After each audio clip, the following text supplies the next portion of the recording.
Good morning, evening, or night, wherever you are. Welcome to WHAM today. Take a deep breath, clear your mind, and let's drift through the whispers of today's world. One quiet thought at a time, as we wrap up Wednesday, 23rd July, 2025.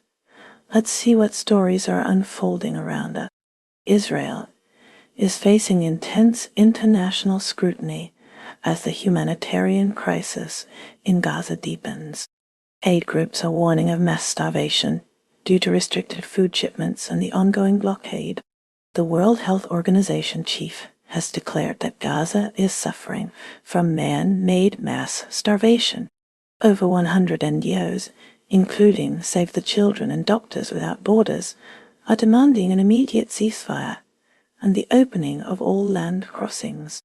A UN body reported that Israeli forces have killed over 1,000 Palestinians since May while trying to get food in Gaza.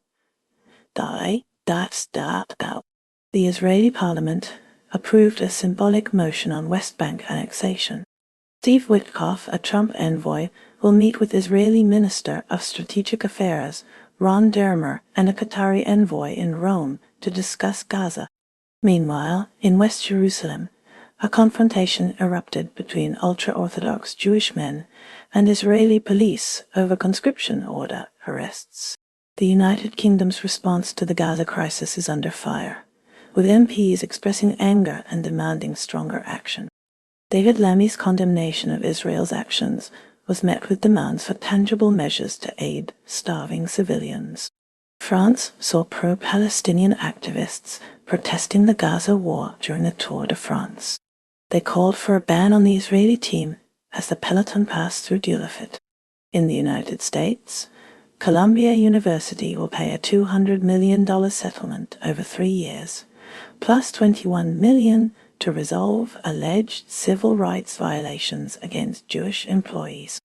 These violations reportedly occurred after the October 7, 2023, Hamas attack on Israel. Iran has stated that it warned a U.S. destroyer in the Gulf of Oman. This followed U.S. strikes on June 22 that allegedly targeted Iranian nuclear sites amid heightened tensions. Ukraine's President Volodymyr Zelenskyy initially signed a controversial bill granting the Prosecutor General greater control over the country's anti-corruption agencies, triggering protests in Kyiv and criticism from European leaders. This move was perceived by some as a setback for Ukraine's Western integration efforts.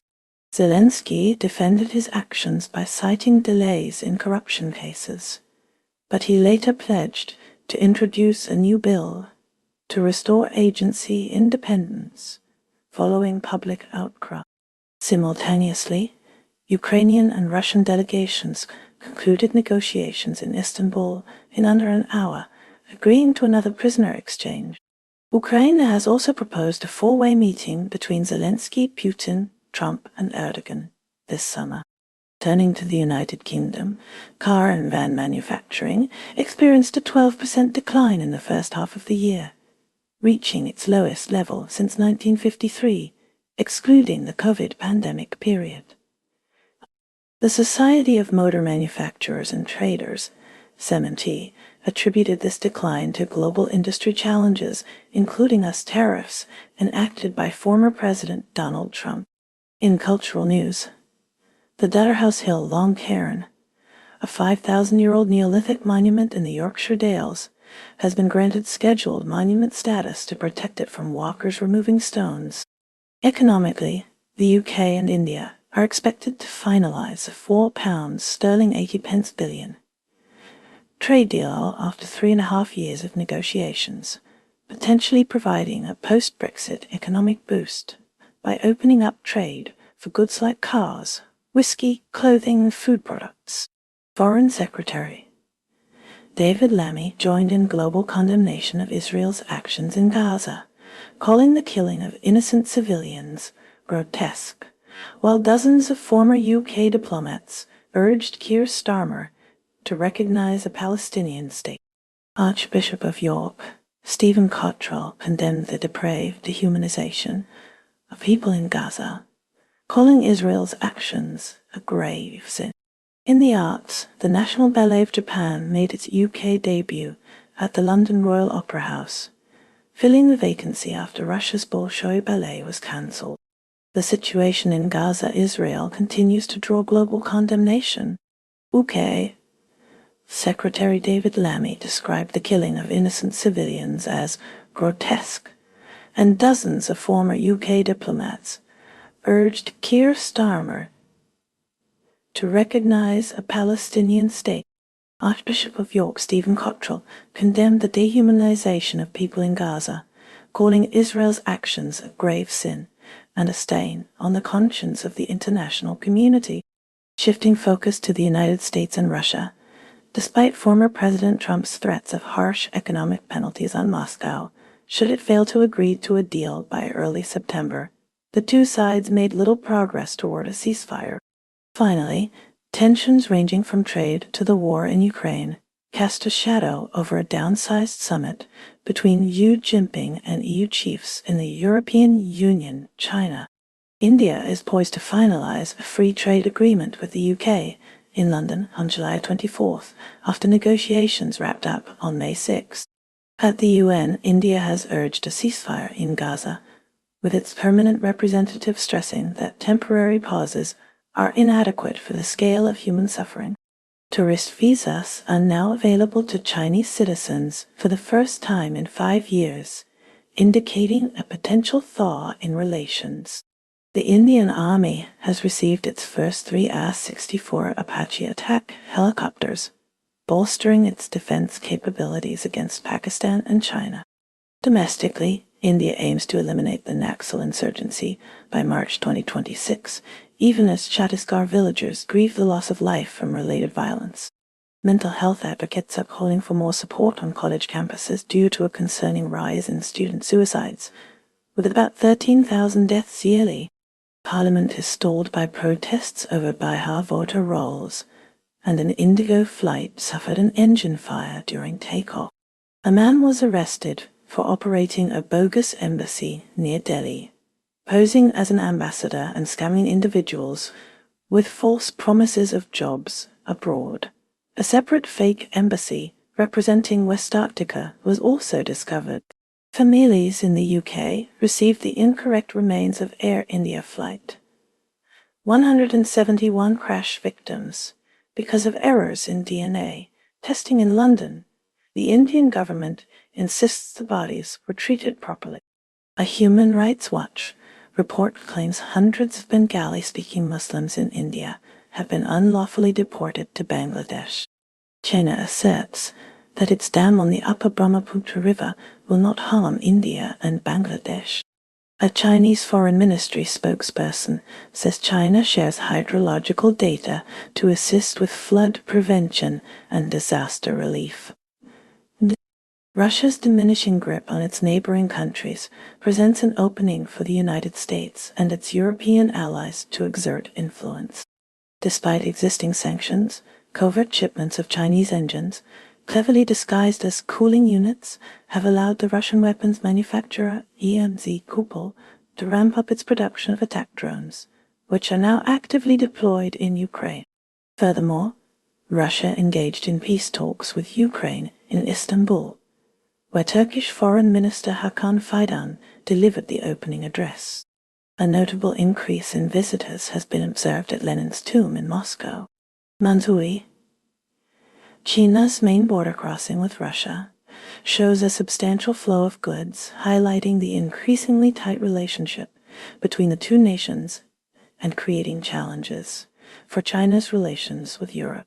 The U.S. Senate has paused its efforts to impose new sanctions on Russia, effectively halting attempts to apply economic pressure on President Vladimir Putin, following a threat of unilateral action from President Trump.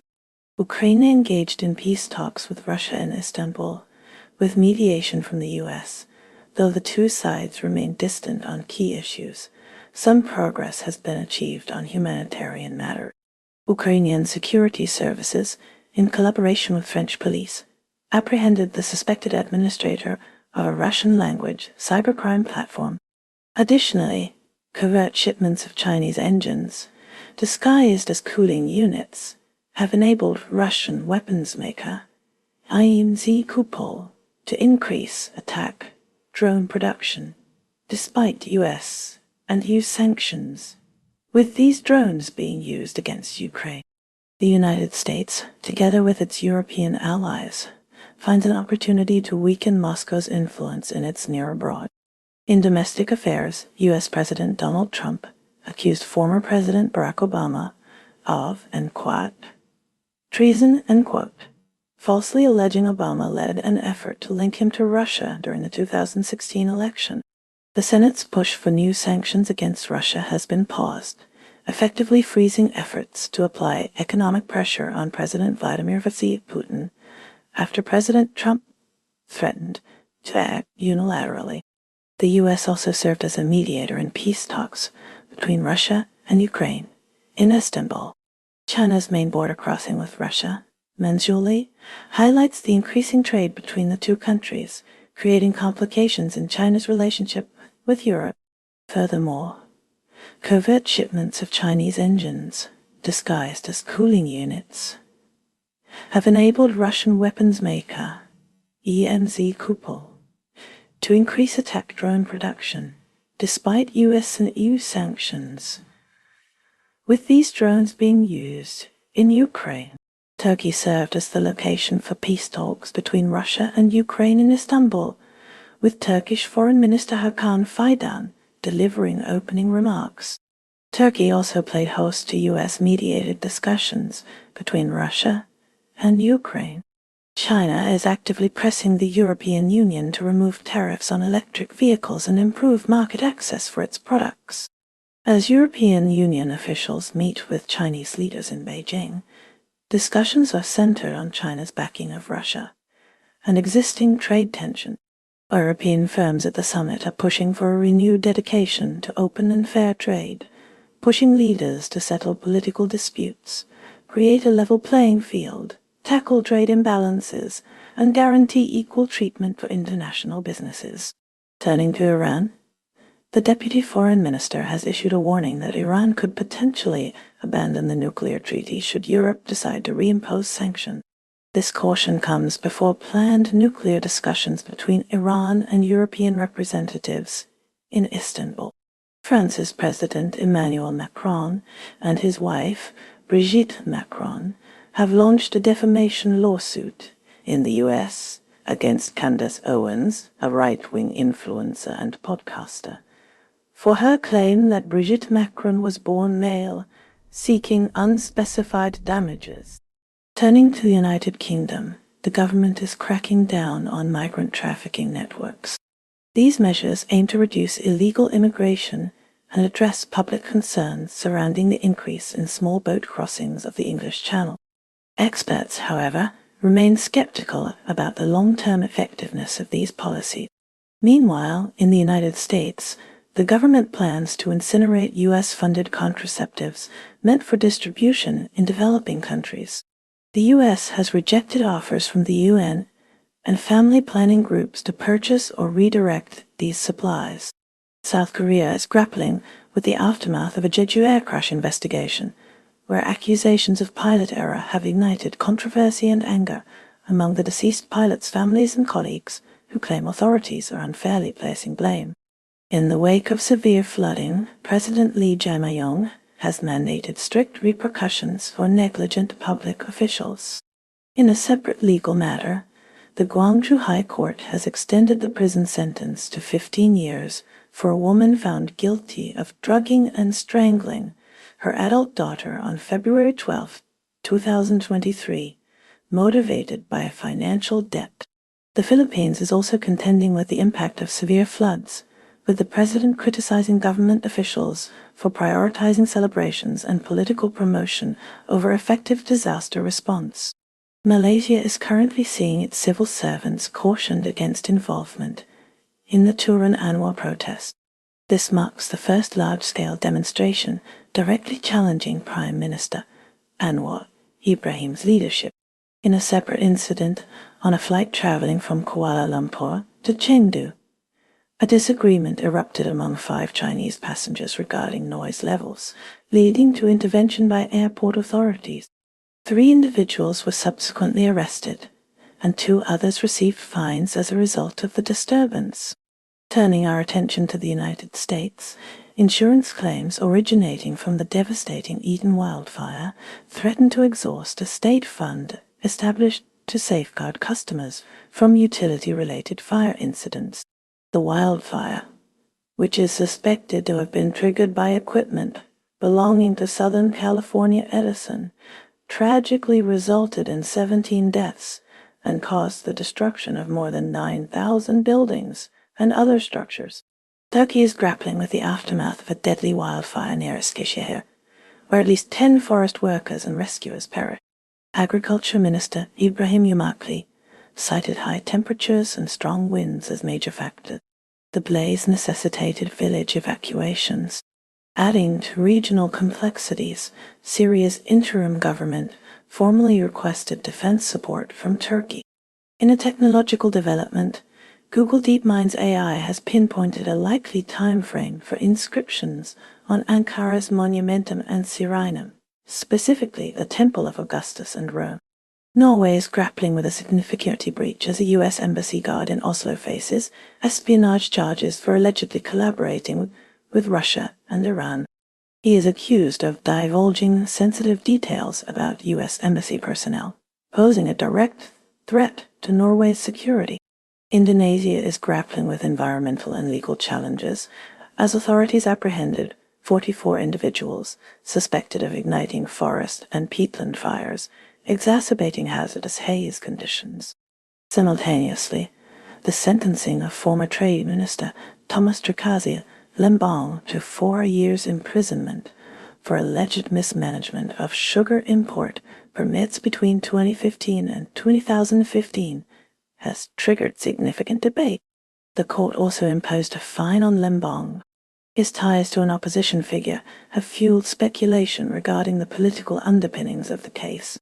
United States President Donald Trump has issued executive orders intended to solidify the nation's position as a leader in artificial intelligence (AI) export. These orders specifically target AI models that the White House considers woke.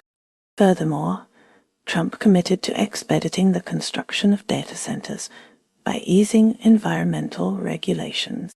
Turning to Japan, a significant trade agreement has been successfully negotiated with the United States, preventing the implementation of planned tariffs. Treasury Secretary Scott Bessent represented the U.S., while Ryosei Akazawa served as Japan's chief trade negotiator.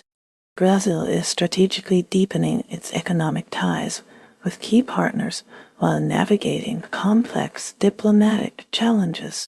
To that end, Brazil is establishing a tax and customs attached office in China. This development unfolds against a backdrop of diplomatic tensions with the United States, previously exacerbated by the imposition of 50% tariffs on Brazilian goods under the Trump administration. Simultaneously, Brazil has declared its intent to join South Africa's case against Israel at the International Court of Justice, ICJ. The Brazilian Foreign Ministry emphasized that the international community cannot remain inactive in the face of ongoing atrocities. Afghanistan's Taliban government is still working on the release of a detained British couple.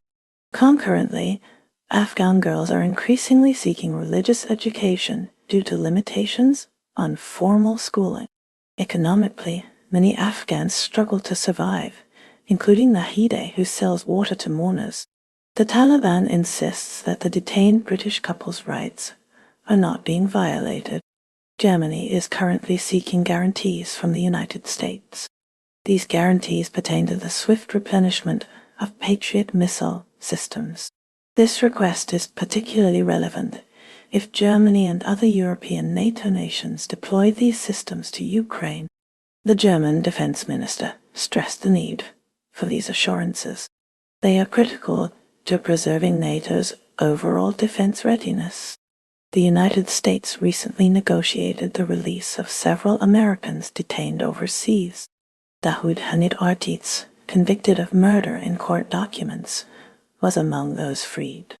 Turning to Russia, tensions remain high regarding the conflict in Ukraine. Diplomatic efforts are ongoing, but a resolution has yet to be reached. The economic impact of sanctions continues to be a significant concern for both sides. In the latest from Canada, Prime Minister Trudeau announced new investments in renewable energy. The initiative aims to reduce carbon emissions and create green jobs.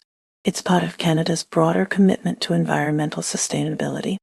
New Zealand's Shelley Beach Top 10 Holiday Park in Coromandel recently garnered 3 awards at a national celebration of holiday parks. Vietnam is grappling with the aftermath of torrential rains brought by the remnants of tropical storm Wifa. Northern regions report 1 dead and 1 missing person. The central province of NKN has been particularly hard hit by severe flooding, leading to at least 3 deaths and another individual missing. The storm, initially classified as Tropical Storm Wifa, has since been downgraded to a tropical depression as it weakens. The Philippines has recently finalized a trade agreement with the United States. This agreement involves the Philippines granting duty-free access to American goods. In return, the Philippines will receive a 1 percentage point tariff reduction from Washington. President Ferdinand Marcos Jr. has hailed the deal as a major win for the country. However, the agreement faces criticism, with some calling it a worst insult. Singapore has become the new home for the Chinese AI developer of the AI agent Manus, as the company moved its headquarters there. This move reflects a growing trend of Chinese AI startups looking to expand into overseas markets. These companies aim to take advantage of opportunities abroad and sidestep the challenges of the US-China tech rivalry. They hope to benefit from international demand while lessening the effects of current geopolitical tensions. Thailand is embroiled in a heated border dispute with Cambodia, marked by armed clashes causing civilian casualties and the deployment of Thai military aircraft. Vanuatu celebrated a global court's declaration on climate change obligations, a cause the nation has long promoted. Lesotho has announced a state of disaster, citing the damaging effects of U.S. tariffs on its vital garment sector. Nauru has begun deep-sea mining, granting a company the right to explore and potentially extract resources from the ocean floor. The Consumer Council of Fiji has cautioned Fijians against participating in a live goods scheme promoted by an Auckland TikToker, suspecting it to be a pyramid scheme. In the Democratic Republic of Congo, Constant Mutamba, the former justice minister, has denied charges of embezzling public funds, including reparations payments, at the start of his trial. Papua New Guinea's Bougainville region is seeing reports of prison warders unlawfully releasing offenders from correctional facilities. A dispute over men's swimwear in an Algerian coastal town highlights the clash between religious conservatism and tourism. Pakistan is seeing a proliferation of low-quality AI-generated media, despite the country's low ranking in artificial intelligence readiness. Peru, specifically Lima, is experiencing declining birth rates, potentially linked to the rising costs of parenthood amidst economic growth. Chile's Alerce Costero National Park is among the unexpected biodiversity hotspots identified in a new global atlas of underground fungi. The United States has rolled back financial support, resulting in funding cuts for United Nations, peacekeeping operations, and UNICEF. And that's a wrap for today's news, because even headlines need a nap. Stay curious, stay kind, and let the noise fade as you find your quiet. Take care, stay awesome, and I'll see you next time on WHAM Today.